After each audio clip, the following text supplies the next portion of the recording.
نحمدہ ونصلی علی رسولہ الکریم اما بعد اعوذ باللہ من الشیطان الرجیم بسم اللہ الرحمن الرحیم۔ حاضرین کرام السلام علیکم ورحمۃ اللہ وبرکاتہ۔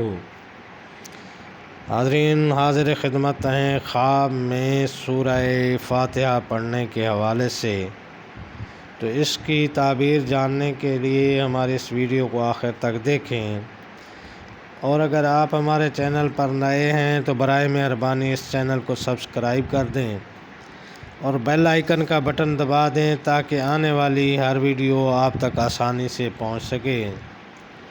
تو چلتے ہیں حاضرین خواب میں سورۃ فاتحہ پڑھنے کے حوالے سے تعبیر کی جانب۔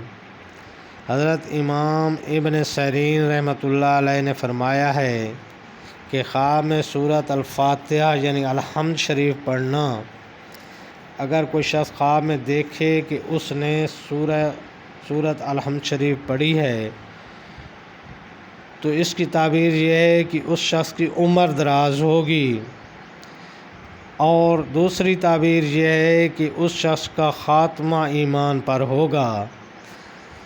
تو یہ تھی حاضرین خواب میں سورۃ فاتحہ پڑھنے کی تعبیر۔ اللہ پاک آپ کے درجات بلند فرمائے، اللہ پاک آپ کو ڈھیروں عزتیں عطا فرمائے۔ السلام علیکم ورحمۃ اللہ وبرکاتہ۔